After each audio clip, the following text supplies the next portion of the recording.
ఈరోజు యావత్ ప్రపంచంలో ఉన్న క్రైస్తవ వాళ్ళందరూ కూడా యేసుక్రీస్తు వారి యొక్క పునరుద్ధానాన్ని గురించి జ్ఞాపకం చేసుకుంటూ గొప్ప పండుగను చేసుకుంటారు. ఎందుకు ఈ పునరుద్ధానాన్ని పండుగగా జరుపుకుంటారనంటే, ప్రపంచ చరిత్రలో అనేక మంది చనిపోయారు, కానీ తిరిగి మూడవ దినాన లేచిన వారు ఏ వ్యక్తి కానీ ఏ శక్తి కానీ లేరు. ఒక్క యేసయ్య మాత్రమే. అందుకని ఆయనను గూర్చి మృతులలో లేపబడిన ప్రథమ ఫలం, ఆయన ఒక్కడే లేచి ఉన్నాడు. అందరూ మరణించి ఉన్నారు, అందరూ సమాధులలోనికి వెళ్ళారు, కానీ ఏ ఒక్కళ్ళు బయటికి రాల. అందుకనే మహాకవి గుర్రం జాషువా గారు కూడా ఓ సందర్భంలో పాడుతూ ఉంటే చివరికి అది హరిశ్చంద్ర కాట్సీన్కు ఉపయోగించుకుంటారు. మీకు పద్యమే తెలుసు, కానీ పద్యాలలో ఉన్న పదాలలో ఉన్న ఆ మంచి పసందైన అర్థం తెలిస్తే ఎంత బాగుంటుందో. ఆయనట ఓసారి అట్లాగున విరామ సమయంలో కూర్చొని చూస్తూ ఉంటే క్రొత్త సమాధి కనపడిందంట సమాధుల తోటలో. ఆ క్రొత్త సమాధికి కాస్త పేడతోనో ఎర్రమట్టితోనో అలికి దాని మీద సున్నం కొట్టారంట తెల్లగా. చీకటి పడిన తర్వాత అక్కడ ఒక ప్రమిదను, ఒక దీపాన్ని కూడా వెలిగించారట. ఈయనకు ఒక ఆలోచన వచ్చింది, ఇదిగో ఈ మరుభూమికి, ఈ సమాధుల తోటకి ఎంతవాడు లేదు అంతవాడు లేదు, కొద్దివారు లేదు గొప్పవారు లేదు, ఆడ లేదు మగ లేదు, చిన్న లేదు పెద్ద లేదు, తారతమ్యం లేదు, అందరూ ఈ సమాధుల తోటలోనికి వచ్చి పాతి పెట్టబడినోళ్లే, కానీ ఏ ఒక్కళ్ళన్నా లేచి వస్తారా అని చూస్తే ఒక్కరు కూడా లేచి రాలేదని ఆయన పోతాడు కదండి. అందుకనే ఈ చోటనే సత్కవీంద్రుల కుంచె, ఆ మంచి ఆ కలం ఉంటుందే, కవిత్వాలు రాసే వాళ్ళ యొక్క కలం నేలలో పూడ్చిపెట్టబడింది. అట్లాగనే చిత్రలేఖికుల యొక్క కుంచె అని బొమ్మలు గీసే వాళ్ళ యొక్క బ్రష్ ఉంటుంది చూడండి, మీకు ఇంగ్లీష్లో చెప్తే అర్థమైంది, నాకేమో తెలుగు మీడియం అని చెప్పా. ఆ బ్రష్ కూడా అక్కడే కరిగిపోయిందంట. అంతటితోనే కాకుండా రాజ్యాల నేలే రాజన్నుల యొక్క అధికార ముద్రికలు కూడా అంతరించిపోయినవి. అంతేకాకుండా ఆ భూస్వాములు కానీ అందరి అధికారాలు కూడా అట్లాగిన వాళ్ళు చనిపోయిన తర్వాత అంతరించి పోయాయి. లేత ఇల్లాలి నల్లపూసల సౌరు గంగలో కలిసిపోయిందే. తిరిగి దానిని తీసుకొచ్చిన వాళ్ళు ఎవరన్నా ఉన్నారని అంటే ఏ ఒక్కరు లేరు. కానీ ఆ మృతుల తోటలో నుంచి, సమాధిలో నుంచి 2024 సంవత్సరాల క్రితం సజీవునిగా మరణ సంఖ్యలు తెంచి, మరణ బంధకాలను తుత్తునీయలుగా విడగొట్టి, మరణ భయాన్ని, మరణపు ముళ్ళును విరిచి, నజరేతు వాడనబడిన యేసు బయటికి వచ్చి పునరుద్ధానుడైన యేసుగా మార్చబడ్డాడు. దేవునికి స్తోత్రం, హల్లెలూయా. కాబట్టి యావత్ ప్రపంచంలో క్రైస్తవులు ఈ దినాన్ని పండుగ దినంగా పరవశంగా జరుపుకుంటారు. అయితే పండుగలాగా జరుపుకొని మనం ఆ సంగతి వదిలిపెట్టకూడదట. కానీ యేసుక్రీస్తు వారు ఈ లోకంలోనికి వచ్చి ఇంత త్యాగం చేసి, ఇంత సేవ చేసి, ఆయన ప్రాణం పెట్టి తిరిగి మూడవ దినాలు లేచి తన పిల్లలకు ఆయన ఇస్తున్న సందేశం ఏంటనంటే, మనము కూడా ఆయనకు వలె ఉండాలి. సిలువలో 7 మాటలు ప్రభువారు పలికారు. మన శుక్రవారం రోజు జ్ఞాపకం చేసుకున్నారు. మొదటి మాట ఏమని మాట్లాడతాడు? తండ్రి వీరేమి చేయుచున్నారో. చివరి మాట, తండ్రి నీ చేతికి అప్పగిస్తాను. అంటే ప్రార్థనతో ప్రారంభించాడు, ప్రార్థనతో ముగించాడు. మనమేమో సంతోషం కలిగితే ప్రార్థన చేస్తాం, దుఃఖం కలిగితే దేవుడు లేడు గీవుడు లేడు, ఊళ్ళో వాళ్ళకి నా మీద చిన్న చూపే, అదిగో ఆ దేవుడికి కూడా చిన్న చూపే అంటాం. కాదట, ఎల్ల వేళల యందు ఏ స్థితిలోనైనా, ఏ పరిస్థితులలోనైనా, కష్టమందైనా సుఖమందైనా, రోగమందైనా ఆరోగ్యమందైనా, ఉన్నప్పుడైనా లేనప్పుడైనా, ఎసట్లో కొన్నా సమృద్ధిగా ఉన్నా లేకపోయినా దేవునిని స్తుతించేవారిగా ఉండాలి. దేవునిని స్తుతించేవారిగా ఉండాలి. ఆయన ప్రార్థనతో ప్రారంభించాడు, ప్రార్థనతో ముగించాడు. నీ జీవితంలో, నా జీవితంలో ఏడుపుతో ప్రారంభమైంది మనిషి జీవితం కదండి. తల్లి గర్భంలో నుంచి రాగానే ఏం చేస్తాడు? ఏడవరా? ఎవరండి ఏడవకుండా ఉంటే ఏమైందో తెలుసా? తల్లి గర్భంలో నుంచి బయటికి రాగానే ఆ బిడ్డని శుభ్రం చేయటం, స్నానం చేయటం కాదు, ముందు ఆ బిడ్డని టక్కన కొడతారు. అక్కడ ఉన్న మంత్రసానమ్మో డాక్టరమ్మో ఎవరు ఒకళ్ళు ఏం చేయాలి? ఆ బిడ్డని కొడతారు. కొట్టగానే కదలాలి.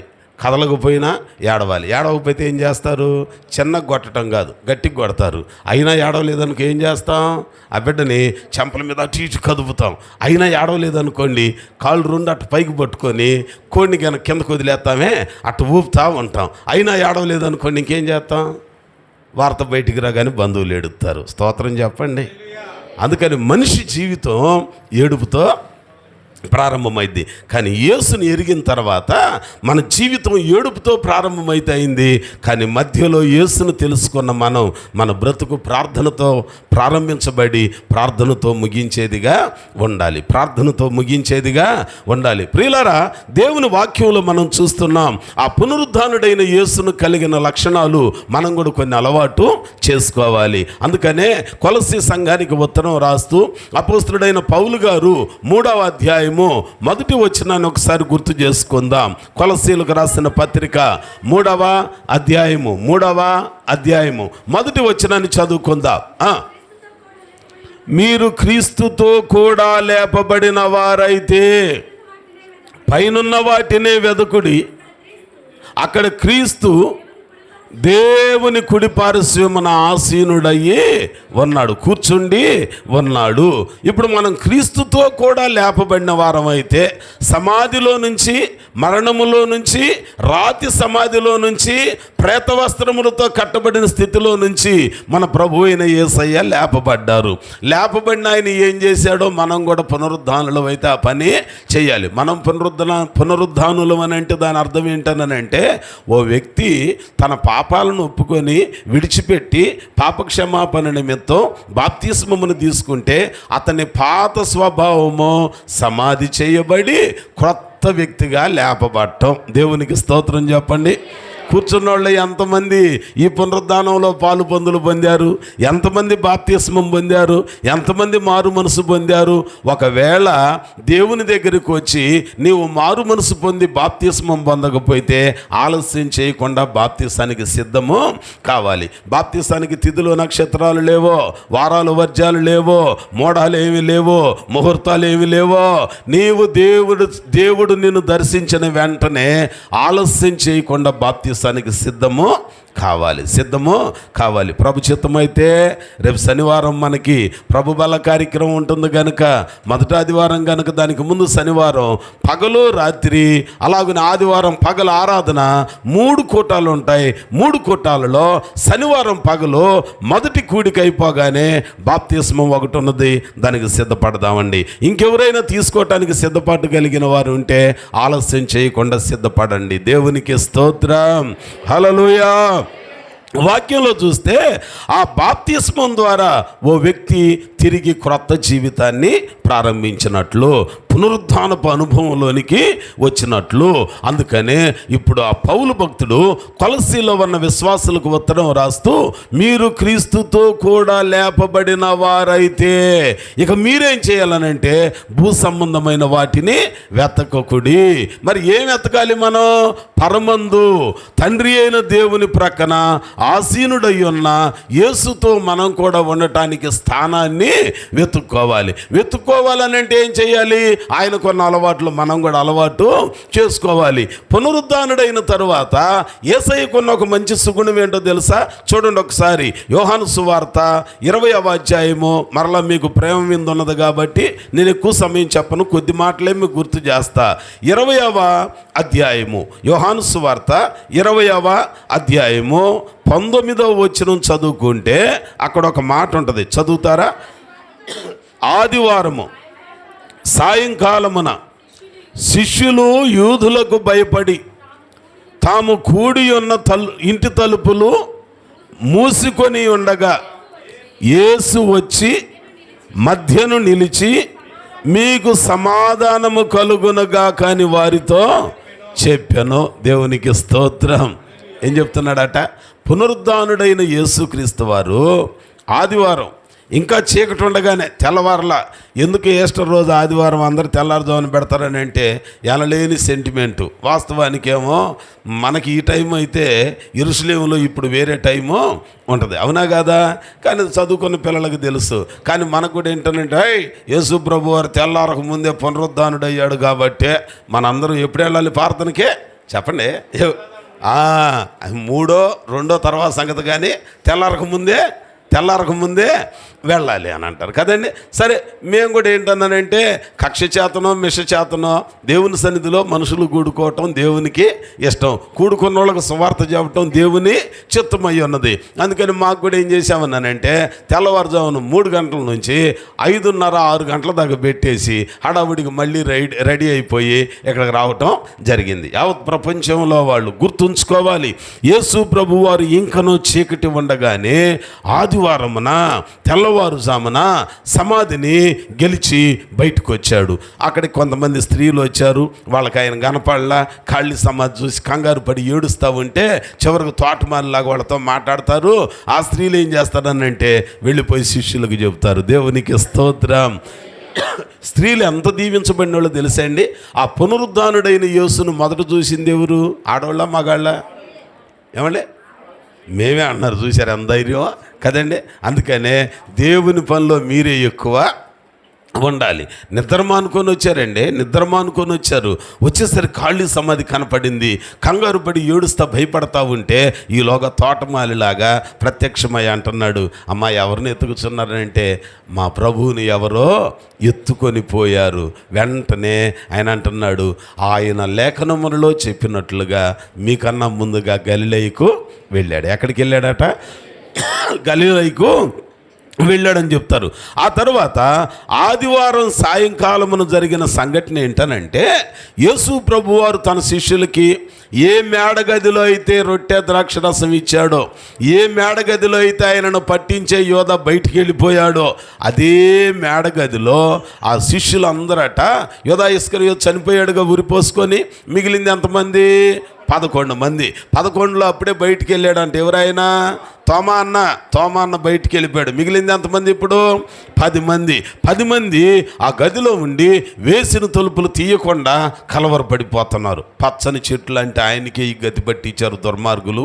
ఎండిపోయిన చెట్టు, అణువణువున తప్పులే, అణువణువున లోపాలే మనలో. ఇక మనల్ని ఇంకెంత ఘోరంగా హింసిస్తారో. ఇటు చూస్తేనేమో ఆయన ఏదో ఒక రాజ్యం స్థాపిస్తాడు అనుకొని వెంబడిపడి వచ్చాము. వలలు వదిలిపెట్టాం, పడవలు వదిలిపెట్టాం, చేతి పని వదిలిపెట్టాం. తీరా చూస్తే 3.5 సంవత్సరాల తర్వాత ఆయన మాయం అయిపోయా, ఇంటికూటికి బంతికూటికి చెడినట్టు అయిపోయిందని ఆలోచన చేసుకుంటూ అక్కడ ఉంటే, ఇప్పుడు యేసు ప్రభు ఆ 10 మంది గదిలో ఉంటే వాళ్ళ దగ్గరకు వచ్చి ఆయన ఏం మాట్లాడుతున్నాడు తెలుసా? మీకు సమాధానము. అంటే పునరుద్ధానుడైన యేసు కలవరాలలో తనను వెంబడించిన ప్రజలు ఇబ్బందులలో భయానకమైన పరిస్థితులలో ఉంటే వాళ్ళ దగ్గరకు వచ్చి ఆయన ఇచ్చే మాట ఏంటంట? ఒక అభయం ఇస్తున్నాడు, భయపడకుడి, మీకు సమాధానము. కాబట్టి ఇప్పుడు మనం కూడా ఏం చేయాలి? ఎవరైనా సంఘంలో ఎవరైనా తోటి విశ్వాసి భయంలోనో కలవరంలోనో దుఃఖంలోనో ఉంటే, నువ్వు నిజంగా పునరుద్ధానపు అనుభవం కలిగితే, నువ్వు నిజంగా పాపాన్ని ఒప్పుకొని విడిచిపెట్టి బాప్తిస్మం ద్వారా తిరిగి లేపబడిన అనుభవానికి వస్తే, మనం కూడా ఆ ఇబ్బందులలో ఉన్న వాళ్ళ దగ్గరికి వెళ్ళి ఏం చెప్పాలి? అమ్మ ఏంటమ్మా, అమ్మ ఎట్నేనమ్మా, మొన్న ఇట్లాగునే మంచాన్ని పడి 11 రోజులు ఉన్నాడమ్మా, 13వ రోజు టపా కట్టాడమ్మా అని అన్నావు అనుకో, నీకు నిజంగా పునరుద్ధానపు అనుభవము లేదు. దేవునికి స్తోత్రం చెప్పండి. వైద్యులు చెప్పొచ్చు నువ్వు బ్రతకవని, కానీ నువ్వు వెళ్ళి ఏం చెప్పాలని అంటే యేసునికి ప్రార్థన చేద్దాం, దేవుడు నీకు ఆయుష్ని ఇస్తాడు. ఒకవేళ తీసుకుంటే అక్కడ పరలోకంలో స్థానాన్ని ఇస్తాడని మనం ఏం చేయాలంట? శుభకరమైన మాటని చెప్పాలి, ధైర్యపరిచే మాటని చెప్పాలి. అందుకనే ఓసారట అందులు ఇద్దరు, గురిడివారు ఇద్దరట, దావీదు కుమారుడా మమ్మల్ని కరుణించమని కేకలేస్తా ఉంటారు. మనందరికీ తెలిసిన సంఘటన.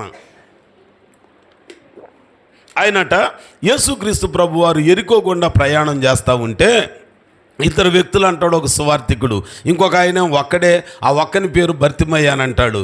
కేకలేస్తావన్నాడంట. ఆయన తెలియదుగా, కనపడదుగా. మొత్తానికి వెళ్తూ ఉంటే ఆ కాళ్ళ చప్పుడు విని ప్రక్కనున్న వాళ్ళు అడిగారంట, బాయ్ ఎప్పుడు ఈ దారిలో ఇంత సవ్వడి ఉండదు, ఇంత సందోహం ఉండదు, ఏంటి ఈ రోజున ఇంత అడావిడి కనపడుతుంది అన్న, ఏమైంది తమ్ముడా, ఏమైంది అన్నానంటే అప్పుడు చెప్పారంటే ఏమి లేదు, ఈ దారిలో నజరేయుడైన యేసు వెళుతున్నాడు. కళ్ళున్నోళ్ళు చెబుతారు నజరేయుడైన యేసు అంటే ఆయన సామాన్యుడే, ఆ వడ్లవాణి ఆ మరియమ్మకు చెందినోడే అన్నట్టుగా చెబుతున్నారంట. కానీ కళ్ళు లేకపోయినా ఆయన మాట్లాడతాడట, దావీదు కుమారుడా నన్ను, దావీదు కుమారుడా మమ్మును దాటిపోవద్దు, మమ్మల్ని కరుణించని కేకలు వేస్తా ఉంటే వీళ్ళు అంటారంట, బాయ్ ఆయన దాటి వెళ్ళిపోయాడు, ఇంకెందుకు అరుస్తావు, రాడు వదిలేసేయండి ఆయన్ని అని అన్నారంట. కానీ వాడు మరి బిగ్గరగా కేకలు వేయగా యేసు నిలిచి వానిని పిలిచి అని ఉంటుంది. ప్రక్కన ఇప్పుడు అంటున్నారంట, ఏయ్ ధైర్యం తెచ్చుకో, ఆయన నిన్ను పిలుస్తున్నాడు. ఏం చెప్తున్నారంటే అండి, ఏం చెప్తున్నారు? ధైర్యం తెచ్చుకో. మరి మనం కూడా యేసును అంగీకరించి సంఘంలోనికి సహవాసంలోనికి వచ్చిన వారమైతే ఏం చెప్పాలి? మనం కూడా ఇతరులని ధైర్యపరిచేవారిగా ఉండాలి. కృంగిన వాళ్ళని ఇంకొంచెం కృంగొట్టకూడదు, కృంగిన వాళ్ళని ఇంకొంచెం నలిగిపోయేటట్లు చేయకూడదు. మాకు కొంతమంది ఉన్నారు, ఆ గుడివాడ పరిచర్యకి వెళ్ళిన కొత్తలో వీళ్ళు పాపం అండి సరిగ్గా ప్రార్థన ఎక్కువ సమయం చేయరు. కానీ ఏం చెబుతారో తెలుసా? ఎవరికన్నా చిన్న దెబ్బ తగిలి యాక్సిడెంట్ అయ్యి మంచంలో ఉన్నారనుకో, వచ్చి ముందు చెప్పే మాట ఏంటి తెలుసా? దేవుడు నాకు చూపించాడు, అది మొన్నే. ఎప్పుడు చూపించాడంట? 20 రోజుల క్రితం చూపించారంట. సరే, మన సంఘంలో కూడా ఒక ఆమె తయారైంది అట్నే. చూసే అక్క ఎప్పుడు చూపించాడు నీకన్నా? చూపించాడయ్యా 19 రోజుల క్రితం. అంటే ఆమె ఏమనుకున్నదని అంటే, నేను ప్రవక్తనని నాకు దండేత్తడేమో తమ్ముడు పాస్టర్ గారు అనుకున్నది. 20 రోజులు 19 రోజుల క్రితమే చూపించాడయ్యా సరిగ్గా అని అన్నది. వెంటనే ఏమన్నది తెలుసా?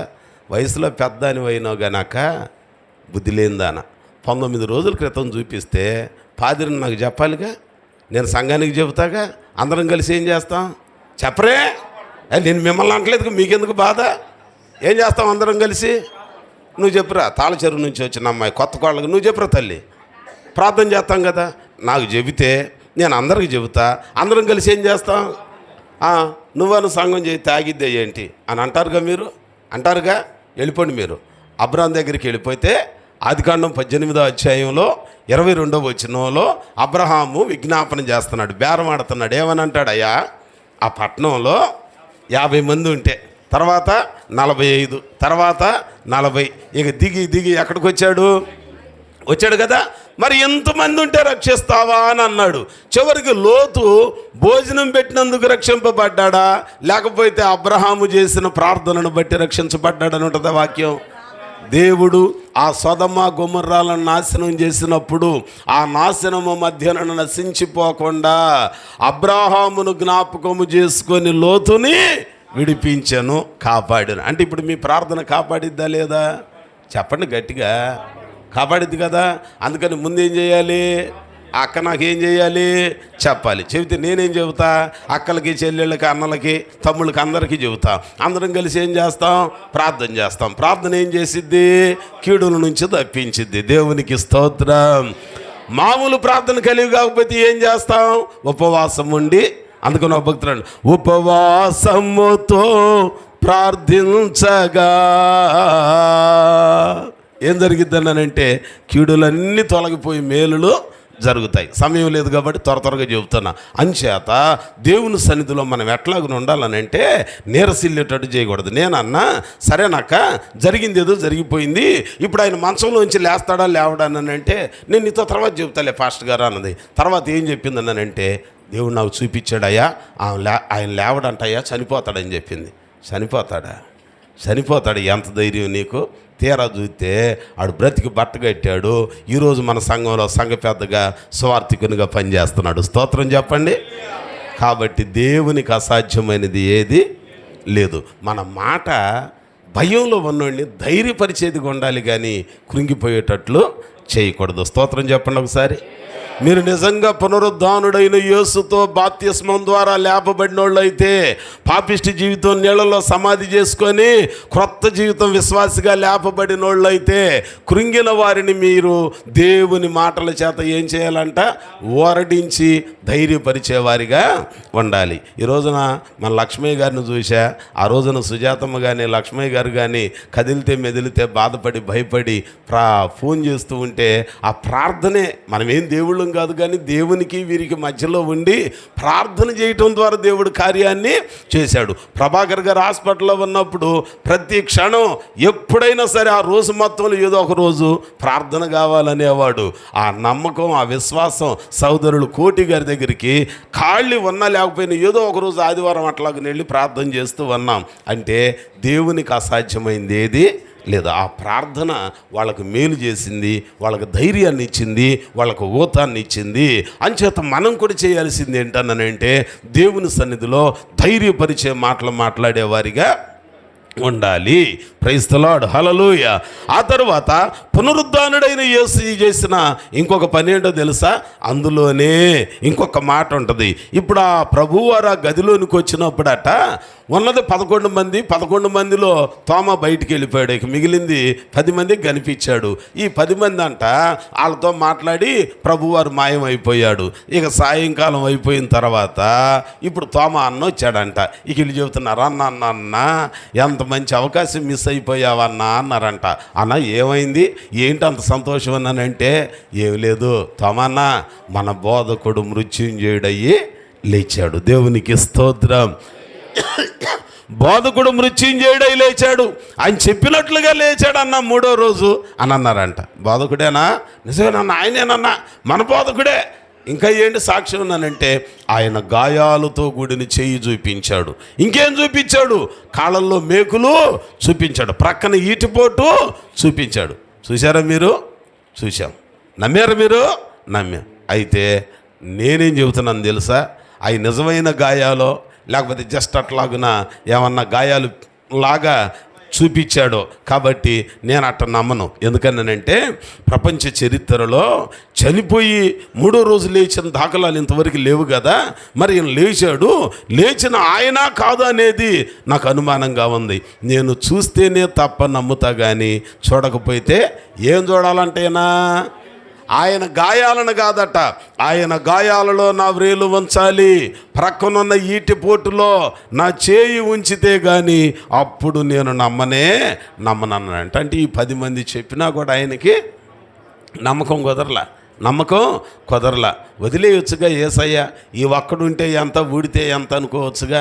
సంఘంలో ఒక సేవకునిగా ఒక్కొక్కళ్ళు కొమ్మిసురుతూ ఉంటారు, ఒక్కొక్క గొర్రె కాలు ఇసురుతూ ఉంటుంది, ఒక్కొక్క గొర్రె ఓహో తలకాయ ఎప్పుడు ఇసురుతానే ఉంటుంది. అయినా ఒక సేవకులంగా మేమేం చేస్తామన్నానంటే మేము కూడా వాక్యంలో పొడుచుకునే మాటలు తీసి చూపించవచ్చు. ఏదో నేర్చుకున్న బోధ కాదు, ట్రైనింగ్ చేసి వచ్చాం కాబట్టి ఉంటాయి. కానీ మా ఉద్దేశం ఏంటన్నానంటే మీ అందరూ దేవుని పిల్లలు, దేవునికి స్తోత్రం. నేను కూడా దేవుడు తన రక్తం ఇచ్చి సంపాదించినోడిని, నేనేం గొప్ప కాదు. కానీ చిన్నవాళ్ళని, పెద్దవాళ్ళని, కొంచెం బక్క చిక్కిన వాళ్ళని, కొంచెం బలం కలిగిన వాళ్ళని అందరిని సముదాయించి ఒక తాటిలో పెట్టడమే ఒక కాపరి పని. దేవునికి స్తోత్రం చెప్పండి. అంతేగాని ఎవరన్నా ఏదన్నా అంటే తుస్సుమని పైకి లేవటం, లేకపోతే ఎవరన్నా ఏదన్నా అంటే ఇక అటు జీవితం అంతేలే అని అనటం కదంట. ఎంచటం కాదు మన పని, దేవునికి అప్పగించటమే మన పని. దేవునికి స్తోత్రం.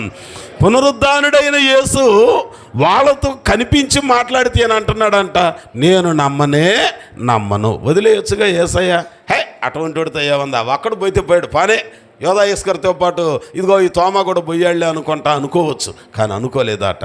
మరి 8 దినములైన తర్వాత వాక్యంలో అంటాడు, 26వ వచనమేనది, 20వ అధ్యాయం యోహాను సువార్త 26వ వచనం చదువుకుందాం.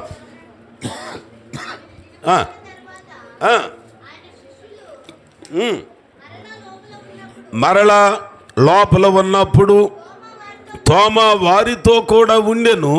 తలుపులు మోయబడి ఉండగా యేసు వచ్చి మధ్యన నిలిచి మీకు సమాధానము కలుగునుగాక అంటే మళ్ళీ ఏం చేశాడంట? 8 రోజులు అయిపోయాక రెండోసారి మళ్ళీ ఎందుకు ప్రత్యక్షమయ్యాడనంటే ఆ ఒక్క వ్యక్తి కూడా అవిశ్వాసంతో ఉండకూడదు. అతడు విశ్వాసి కావాలి, అతడు బలమైన వాడు కావాలి. అందుకని ఇప్పుడు ఆయన మళ్ళీ ప్రత్యక్షమయ్యి ఈసారి ఏమన్నాడు తెలుసా? తోమా, నీవు అవిశ్వాసివి కాక విశ్వాసివై ఉండునట్లు నువ్వు వాళ్ళతో అన్నావుగా, ఆ మాటలు నాకు వినబడ్డాయి. వినబడ్డాయి. రా నా దగ్గరకు వచ్చి నా గాయాలలో నీ వ్రేలు పెట్టు. అమ్మ బాబోయ్, నీకు ఇవన్నీ అనపడి అని అంటే ఇక నేను పెట్టడం ఏంటయ్యా అని అన్నాడా? అనలేదంట. ధైర్యంగా వెళ్ళిపోయి ఆ గాయాలలో వ్రేలు ఉంచాడు. పచ్చి గాయములో ఆ ప్రక్కన ఈటిపోటులో కూడా తన చెయ్యి ఉంచాడు. అప్పుడు అన్నాడంట, నా దేవా నా ప్రభువా. ఇప్పుడేమన్నాడు తెలుసు? ఇదిగో నువ్వు చూచి నమ్మావు, చూడక నమ్మిన వారు నీవు అవిశ్వాసివి కాక విశ్వాసివయ్యి ఉండుము. చివరికి ఆ అవిశ్వాసిని కాకుండా విశ్వాసిగా మార్చడానికి కొంచెం పచ్చిగాయాలలో వేళ్ళు పెట్టడం, చెయ్యి పెట్టడం నొప్పే బాధే అయినా ఓర్చుకొని ఏం చేశాడనంటే ఆయన తట్టుకోగలగటం ద్వారా ఇప్పుడు అవిశ్వాసంతో ఉన్న తోమ విశ్వాసి అయ్యాడు. భారతదేశానికి మంచి సువార్థికునికి వచ్చాడు. దేవునికి స్తోత్రం. కేరళ ప్రాంతానికి వచ్చాడు. కేరళ ప్రాంతంలో దేవుని రాజ్య వార్త ప్రకటించాడు. కేరళ ప్రాంతంలో ఉదయాన్నే ఆ సముద్ర తీరంలోనట కొంతమంది మడిగట్టుకొని స్నానం చేసి నీళ్ళు అట్ట పైకి ఇసురుతున్నారంట. సూర్యోదయంలో ఆ స్నానం చేస్తా ఇసురుతా ఉంటే అవి పైకి వెళ్ళిపోతున్నాయి. సమర్పణయామి అని పైకి ఇసిరితే జరిగిన సంఘటన అనమాట ఇది. పైకి ఇసిరేసరికి మళ్ళీ కిందకు వస్తున్నాయి అంట. ఈయన మెల్లికి వెళ్ళి అడిగాడంట, సమర్పణయామి అని అంటే దేవుడు తీసుకోవాలిగా, భగవంతుడా నేను వీటిని నీకు సమర్పిస్తున్నా, వీటిని నీకు సమర్పిస్తున్నా, నువ్వు తీసుకో అన్నప్పుడు మళ్ళీ ఏంటన్నా కిందకు వస్తున్నాయి అన్నాడంట. అదే మాట, కిందకి రాకి ఏం చేస్తాయి, నీళ్లు మళ్ళీ కిందకే వస్తాయిగా అన్నాడండి. లేదు సమర్పణయామి అనంటే పైకి వెళ్ళిపోవాలి, ఇక రాకూడదు అని అన్నాడండి. ఏం పెచ్చా ఏంటి, ఏం మాటలు ఈ మాటలో ఏమనుకున్నావు, మళ్ళీ కిందకి రాకుండా ఎక్కడికి పోతాయి అన్నారంట వాళ్ళు అందరూ. అన్న మీరు కోపాడద్దు, నాకు కూడా నీళ్ళు ఇవ్వండి, నేను కూడా నా దేవునికి నాకు వచ్చిన మంత్రం నేను కూడా చెబుతా అన్నాడంట. దోషుడితో నీళ్లు తీసుకొని యేసు నామములో ఇవి ప్రభువుకి అంకితం చేస్తున్నానంటే చింపాడంట. కిందకి రాలా. ఇక దేవునికి స్తోత్రం. ఆవిరైపోయినాయి. కేరళ రాష్ట్రంలో ఆవిరైపోయినాయి. మళ్ళీ ఇచ్చారు, మళ్ళీ జిమ్మాడు, మళ్ళీ ఇచ్చారు. ఇక నీళ్లు కిందకి రాలి ఆవిరైపోయినాయి. అక్కడున్న వాళ్ళందరూ యేసుని అంగీకరించారు. దేవునికి స్తోత్రం. ఆ రోజు యేసయ్య ఇతడు పనికిరాని వాడు, నాతో 3.5 సంవత్సరాలు తిరిగి అవిశ్వాసం మాటలు మాట్లాడతాడా, నా పచ్చి గాయాల్లో వేలు పెట్టి నాకు బాధ కలిగిస్తాడా అని అనుకుంటే ఈ రోజున భారతదేశానికి సువార్థికునిగా అపోస్తలుడిగా అతడు వచ్చేవాడు కాదు. గమనించండి, కొన్ని సందర్భాలలో సంఘంలో, సమాజంలో, ఒక కుటుంబంలో, ఒక ఇంటిలో ఉన్న 4 పిల్లల్లో ఒక్కడు తల్లినో తండ్రినో గాయపరుస్తూ ఉంటాడు, బాధ పెడతా ఉంటాడు. కానీ మనం వాడిని వదులుకోలేము, వాడిని చంపుకోలేము. ఎందుకని? కన్న ప్రాణం కాబట్టి, కడుపును పుట్టినోడు కాబట్టి. అట్లాగునే దేవుని వాక్యంలో అంటాడు, ఏ ఒక్కడు నశించుట ఆయనకి ఇష్టము, అంతటా అందరూ మారు మనసు పొందటమే దేవుని చిత్తం. తోమా గారు అలాగున కేరళకు వచ్చి అద్భుతంగా దేవుని శక్తిని ప్రకటించాడు. తర్వాత మద్రాసుకు వచ్చాడు, తమిళనాడుకి. చివరికి సంఘం పరిచర్య విస్తరించుతుంటే తట్టుకోలేక అందరూ యేసు భక్తులు అయిపోతున్నారే, అందరూ యేసును నమ్ముకుంటున్నారని చెప్పి ఓ రోజున ఆ థామస్ మౌంట్ అని అంటామే, తోమా గారు ప్రార్థన చేసుకుంటూ ఉన్న కొండ మీదికి వెళ్ళి బళ్ళెముతో పొడిచాడట. బళ్ళెముతో పొడిచాడు. మీ అందరూ చూసిన వాళ్ళు కొంతమంది ఉంటారుగా, థామస్ మౌంట్కి వెళ్ళి ఏమండి అయినా సరే ప్రాణాలు బలి ఇచ్చారు కానీ ప్రభువును ప్రకటించటం మానలా. దేవునికి స్తోత్రం. హల్లెలూయా.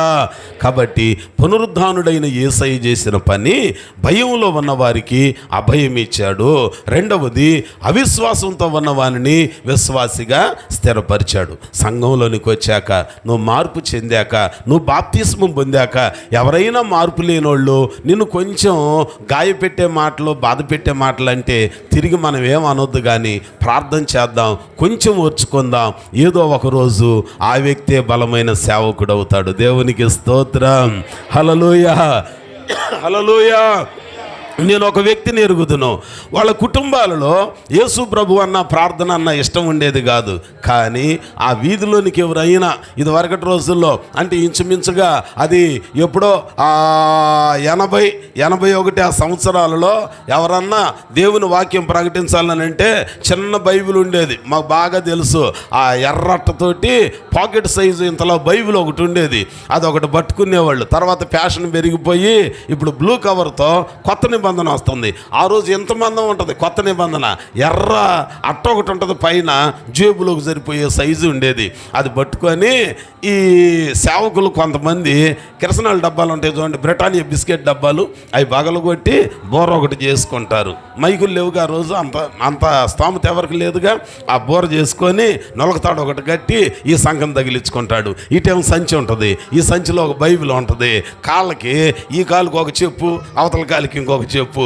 కళ్ళజోడు ఉంటుంది, కళ్ళజోడుకు ఒక పక్క కాడ ఉంటుంది, ఇంకొక పక్క కాడ వేసుకునే స్తోమత కూడా ఉండదు. ఏముంటుంది తెలుసా? తాడు కట్టుకునేవాడు. మీకు తెలుసో లేదో మరి, కొంతమంది తెలిసే ఉంటుంది. తాడు కట్టుకొని వీధుల్లోకి వచ్చి చెబుతాడు, ఇదిగో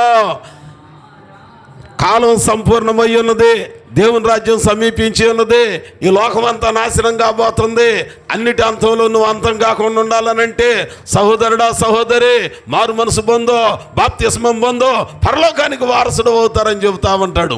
ఎవరన్నా పిలిచి మంచినీళ్ళు ఇస్తే తాగుతాడు, మజ్జిగ ఇస్తే తాగుతాడు. ఎవరన్నా సాయంత్రం పూట పిలిచి ఒక ముద్ద అన్నం పెడితే తింటాడు. ఎవరు పెట్టలేదు అనుకో అంతే సంగతి.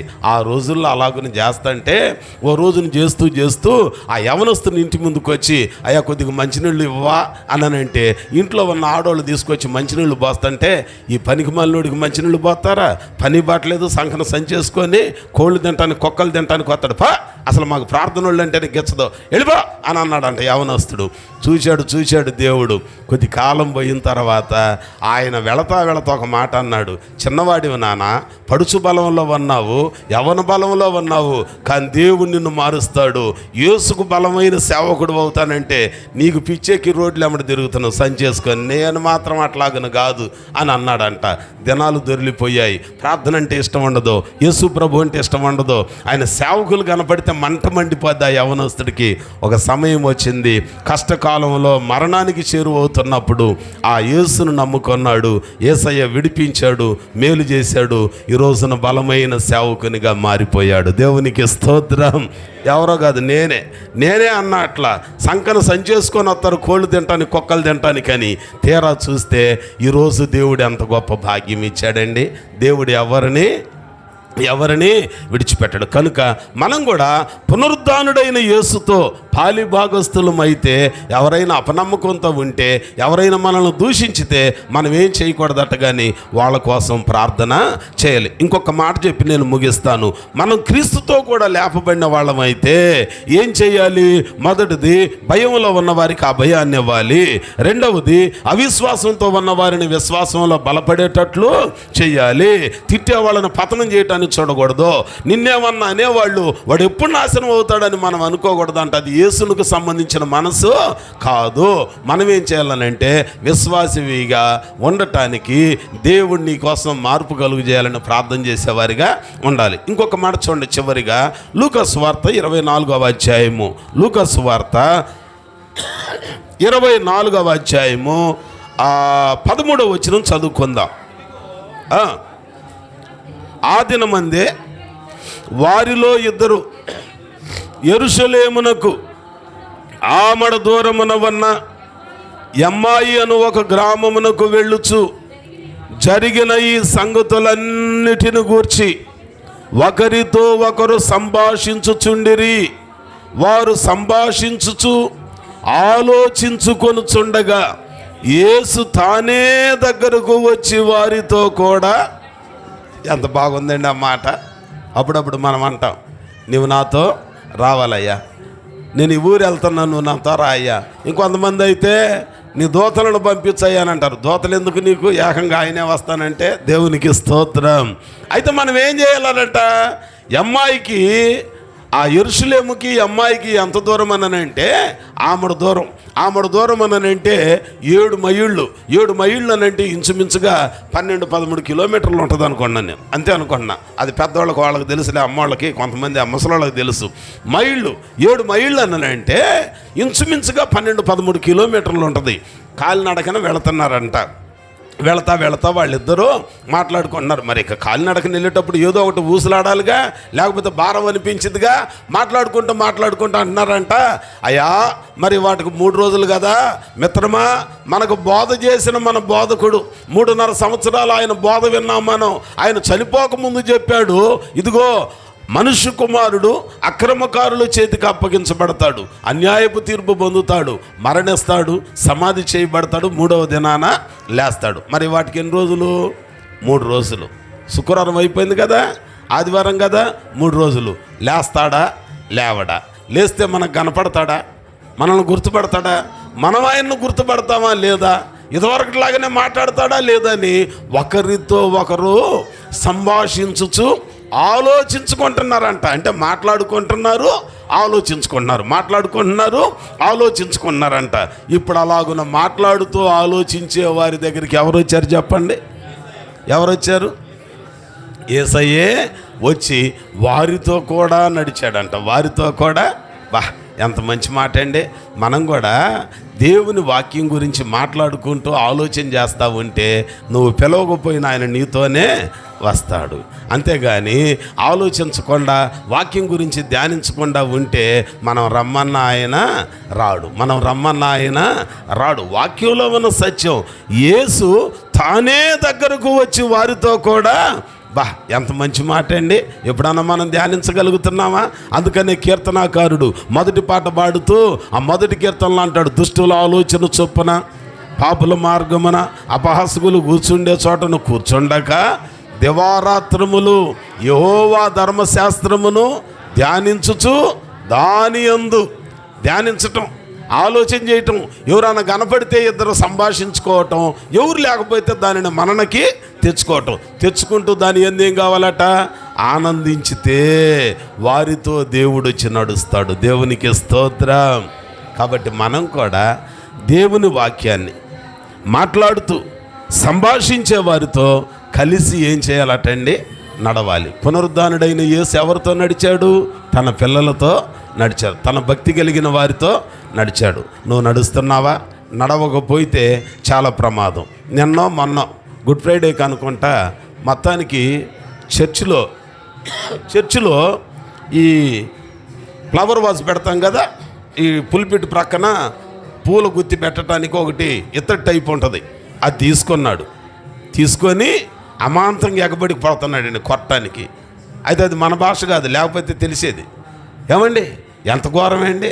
అరే పునరుద్ధానుడైన యేసుతో నువ్వు లేపబడితే, మారు మనసు పొందిన వాడు అయితే, బాప్తిస్మం పొందిన నిజమైన విశ్వాసం అయితే, వాడు తిట్టినా నువ్వేం చేస్తావన్నానంటే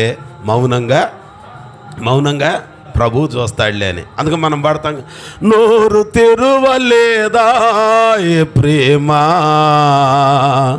బదులు పలుకలేదా ఏ ప్రేమ, నోరు తెరువలేదా ఏ ప్రేమ, బదులు పలుకలేదా ఏ ప్రేమ. నిజంగా మనం యేసుతో లేస్తే ఎట్లాగునుండాలి? నాకు వినపడతాయి, మిమ్మల్ని కూర్చొని మీకు వినపడతాయి మీరు లేనప్పుడు, లేదా నా గురించి అనేవి నాకు వినపడతాయి. అయినా ఎందుకు మనం నోరు విప్పము అనంటే ఒకే ఒకటి, పునరుద్ధానుడైన యేసుతో మనం లేపబడ్డాం. దేవునికి స్తోత్రం చెప్పండి. ఇంకోసారి చెప్పండి. అచ్చంపేట ప్రక్కన కొత్తపల్లిలో మనకు సంఘం ఉంటే పీటర్ని అక్కడ పెడితే మేము ఈయనైతే కుదరదు అని చెప్పి పక్కకి వెళ్ళిపోయారు. సంవత్సరాలు గడిచిపోయింది. మన వెళ్ళాం. అన్నప్రాస కార్యక్రమం అయిపోయాక బల్లకట్టు మీద నుంచి అటు వెళ్ళి అక్కడ సువార్తను ప్రకటించితే ప్రార్థన 10:30 అయిపోయింది. భోజనాలు చేసేసరికి 11:30 అయింది. అప్పటి వరకు 2 యవనస్తులు నడి రోడ్డు మీద నిల్చున్నారు. దేవునికి స్తోత్రం. దేవ సహాయమే గుర్తు, ఆయనే సాక్ష్యం. ఏంటి సంగతి అనంటే, ఎంతకాలం అయింది మీ మాటలు విని, ఎంత ప్రేమ ఉందే, ఎందుకు దూరం అయ్యావు? ఆ రోజు నేనేమన్నంటే వాళ్ళు నా కోసం ఎదురు చూడగలరా? ఏమీ మాట్లాడకూడదు. పగ తీర్చుకోవటం మీ వంతు కాదు. తిరిగి మనం ఆ ఉపకారానికి ప్రత్యుపకారం చేయాలి, కానీ కీడు మాత్రం చేయటం మన పని. పునరుద్ధానుడైన యేసయ్య తన భక్తులతో కూడి నడిచాడు. కనుక మనం కూడా దేవుని పిల్లలతో కలిసి నడిచేవారిగా ఉండాలి, దేవుని పిల్లలతో ముందుకు సాగేవారిగా ఉండాలి. ఎప్పుడు కూడా నేను మీకు అదే జ్ఞాపకం చేస్తా. చిన్న చితక అరమరికలు ఉంటాయి, ప్రపంచాలు ఉంటాయి. అయితే మనం నిజంగా క్రీస్తుతో కూడా లేపబడిన వాళ్ళం అయితే అవన్నీ సరి చేసుకొని ఒకే మనసు కలిగిన వారిగా ఉండాలి. నేను బాహాటంగా మీకు చెప్తున్నా, ఈ పునరుద్ధాన పండుగ రోజున మన బ్రతుకు మారాలి, మన జీవితం మారాలి. నువ్వు మారు మనసు పొందావు మంచిదే, బాప్తిస్మం పొందావు మంచిదే, పునరుద్ధాన అనుభవంలోనికి వచ్చావు మంచిదే. కానీ నీకు ఉండాల్సింది కృంగిన వారిని ధైర్యపరిచే పరిస్థితి ఉండాలి. రెండవది, నీకు ఉండాల్సిన ఇంకొక మంచి లక్షణం, ఎవరైనా అవిశ్వాసులుగా వెనకబడి జారిపోతుంటే వాళ్ళ కూతమిచ్చి ముందుకు నడిపించేవారిగా ఉండాలి, ముందుకు నడిపించేవారిగా ఉండాలి. నాకు చెప్పేవాళ్ళు, ఈ బాబా అన్న దేవ మన సామ్రాజ్యం వీళ్ళందరూ, నవీన్ ఇదివరకు బాగా వచ్చేవాడండి, ఈ మధ్య రావట్లేదండి అని అంటే నేనేమి గట్టిగా ఎందుకు రావు అని అడగల. ఎందుకనంటే నేను అడిగితే నా మీద మొహమాటంతో ఒకసారి వస్తారు, మానేస్తారు. ఇక అడుగుతున్నాను అనుకొని ఏం చేస్తాడు తెలుసు, ఆదివారం వస్తాడన్నా అని మాయమవుతాడు, ఎక్కడో ఏటిగట్టునో ఎక్కడో కూర్చుంటాడు, తర్వాత నేను పోయాక వస్తాడు. అందుకని నేనేం చేస్తానంటే ఎవరిని అడుగుతాను తెలుసా, ప్రభువుని అడుగుతా. దేవునికి స్తోత్రం. ప్రభువా, ఊర్లో యవనస్తుడయ్యా, గతంలో బాగా వచ్చేవాడటయ్యా, ఎందుకో మరలా మీ సన్నిధికి దూరం అయ్యాడు, నువ్వు నడిపించు ప్రభువా. ఊహించిన అద్భుతమైన కార్యం, తన భార్య తన పిల్లలతో వచ్చి కూర్చుంటే ఆనందం వేసింది. అట్లాగనే ఆ ఇరిగిన కాలుతో అలాగున ఆ వాకర్ మీద వచ్చి కోటి కూర్చుంటే ఆ రోజు పండక్కి కళ్ళెమ్మటి నీళ్ళు ఆగల. దేవుడు చేయాలండి, దేవుడు చేయాలండి. మీరేదో కొంతవరకు అనుకుంటున్నారండి, మనుష్యపరంగా చూస్తున్నారండి. తుచ్చమైన వీటి మీద మన ఆలోచన పెట్టకూడదు. వచ్చినప్పుడు మందిరంలో పరిస్థితి ఎట్లాగున్నది, ఈ రోజులే అట్లాగునుంటుంది. దేవుడు చేయాలి, దేవుడు చేయాలి. నేనేముందండి, మీరేముందండి, మనందరూ నిమిత్త మాత్రంలో దేవుడు ఎవరిని ఎక్కడ వాడుకోవాలనుకుంటాడు అక్కడ వాడుకుంటాడు. ఇది మీకు శాశ్వతం కాదు, నేను మీకు శాశ్వతం కాదు, మీరు నాకు శాశ్వతం కాదు. మనందరికి శాశ్వతమైంది దేవుడు ఒక్కడే. నమ్మినోళ్ళు స్తోత్రం చెప్పండి, ఇంకోసారి చెప్పండి.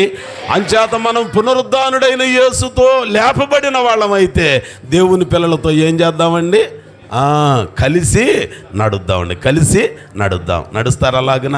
చివరిలో 24వ అధ్యాయం లూకా సువార్తలో 50వ వచనంలో అంటాడు, ఏమంటాడో తెలుసా, ఆయన వారిని బేతనయ్య వరకు తీసుకెళ్ళి ఏం చేశాడంట, వారిని చేతులెత్తి ఆశీర్వదించి పరమునకు వెళ్ళిపోయాడంట. ఏం చేశాడంటే ఆయన ఆశీర్వదించి వెళ్ళిపోయాడు. అంటే మనం పునరుద్ధాన అనుభవంలో ఉన్న వాళ్ళమైతే, నిజంగా మార్పు చెందిన వాళ్ళమైతే ఏం చేయాలి, మనం ఏం చేయాలి, ఆశీర్వదించాలి. నిన్ను శపించేవాడిని ఏం చేయాలి, ఆశీర్వదించు. నిన్ను దూషించేవాడిని ఏం చేయాలి, ఆశీర్వదించు. నీ వల్ల కాలేదనుకో, కోపం వచ్చి ఇంకేమనొద్దు, లోపలికి వెళ్ళిపోయి సాటును కూర్చొని ప్రార్థన చేయి. ప్రభువా, ఈ నాకు పక్కలో బల్యంలాగా అయ్యాడయ్యా, ఈ మాటలు నాకు సోలంలాగా మారిపోయినాయి అయ్యా, కట్టుకున్నోడు ఎట్ట అయ్యాడయ్యా, కట్టుకున్న భార్య ఎట్ట అయిందయ్యా, కడుపును పుట్టినోడే శత్రువు అయ్యాడయ్యా, తోడ పుట్టినోడే నాకు పెద్ద ప్రమాదభరితుడైపోయాడయ్యా, అయ్యా వాడిని నాశనం చేయి అనొద్దు, కానీ వాడికి మార్పును దయచేయ్యా.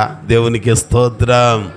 అలాగుని చేస్తే దేవుడు అద్భుతమైన కార్యాన్ని చేస్తాడు. సిలువ ప్రేమ అటు చూడాలి, అప్పుడు మార్పును కలుగు చేస్తాడు. అందుకని అంటాడు, సిలువను చూచు కొలది శిల సమానమైన మనసు కరిగి కరిగి నీరగుచున్నదిరా,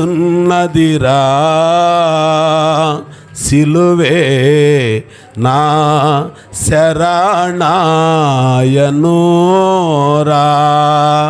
ఎవరికంట మన శరణ కోరేది, సిలువను ఆశ్రయించాలి. సిలువలో వేలాడిన యేసయ్యని ఆయన చేతులెత్తి ఆశీర్వదించారు, మనం కూడా ఆశీర్వదించాలి. నేనే పక్షపాతం లేకుండా నేను మీ అందరికీ ప్రభు దీవెన కావాలనే ప్రయాసపడుతున్నా, కోరుకుంటున్నా.